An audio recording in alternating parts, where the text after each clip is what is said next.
Ministre, la parole est maintenant Madame Marie-Louise Faure sur la mise en place des nouveaux rythmes scolaires. Merci Madame la Présidente. Ma question s'adresse au ministre de l'Éducation nationale. Monsieur le ministre, je souhaiterais vous poser des questions excessivement concrètes sur la mise en place des nouveaux rythmes scolaires. Dans la précipitation et par décret en janvier dernier, vous avez changé ces rythmes et les maires de ma circonscription m'ont fait part de leurs difficultés. Le retour à la semaine de 4 jours et demi d'école induit inévitablement pour les collectivités des frais de fonctionnement et d'investissement supplémentaires. Comment recruter les personnels éducatifs en nombre et compétences suffisants pour encadrer les 3 heures d'activité périscolaire supplémentaires prévues par la réforme? Vous prenez le risque de transformer le temps scolaire en garderie ou en centre aéré. Certes, payer les heures de garderie coûte moins cher que des heures d'études surveillées.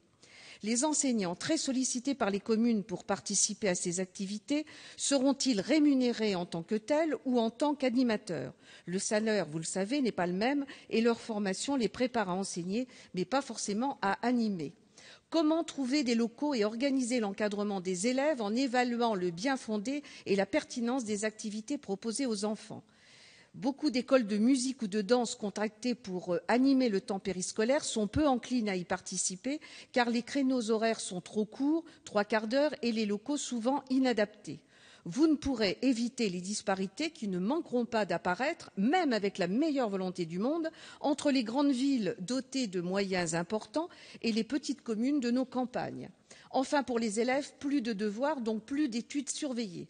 Comment feront les élèves en difficulté qui n'ont pas la chance d'avoir des parents pouvant leur offrir des cours supplémentaires?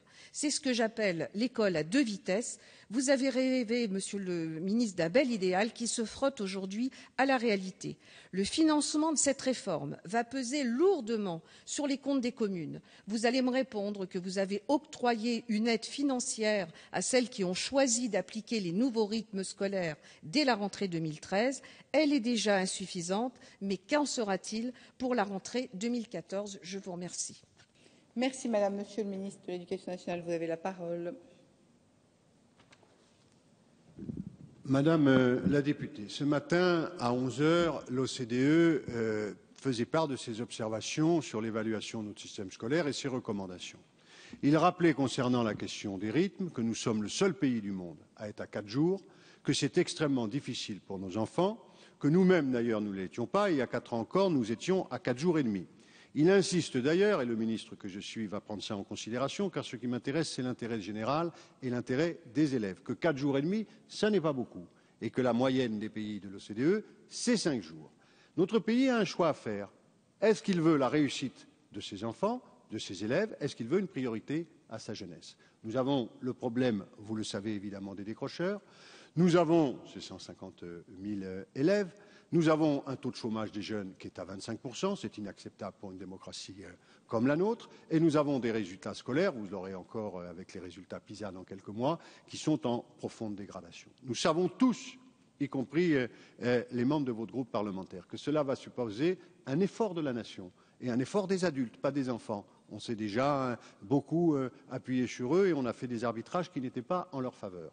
C'est la remise en place de la formation des enseignants, c'est la priorité aux primaires, c'est le changement de nos méthodes pédagogiques et c'est la réforme des temps scolaires. Vous me dites qu'elle est difficile, je le constate, mais nous avons suivi les recommandations qui étaient celles, y compris des élus que nous avons très longuement consultés. Ils voulaient, et je le comprends, une meilleure collaboration entre les collectivités locales et l'État. C'est dans la loi de refondation que vous connaissez bien, j'imagine, où elles sont davantage reconnues. Et en même temps, elles ont souhaité des projets éducatifs de territoire dans lesquels elles jouent pleinement leur part, disant on ne peut pas faire la même chose à tel endroit ou à tel endroit, si on est une petite commune rurale, une grande cité, etc. Et donc, c'est la méthode concertation, elle a lieu sur le terrain, que nous avons adoptée.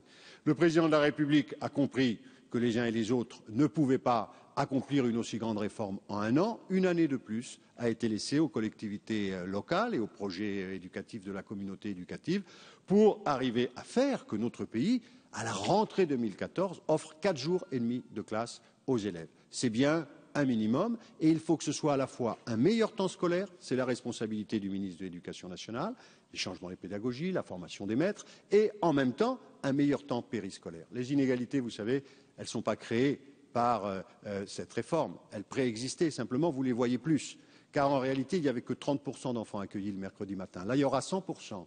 par l'État qui prend ses responsabilités. Mais on voit mieux dans la semaine que ça suppose une prise en charge.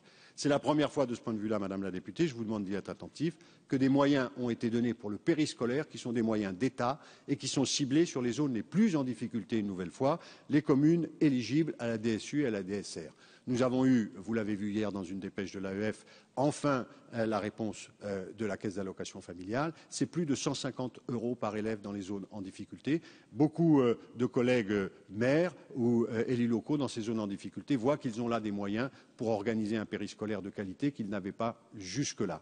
Donc nous avançons. Il y aura des situations disparates, mais enfin quand on veut la liberté, c'est ce que l'on obtient, parce que ça repose sur la qualité, l'initiative, la volonté des hommes et des femmes. J'espère que vous serez volontaires pour agir dans l'intérêt des élèves.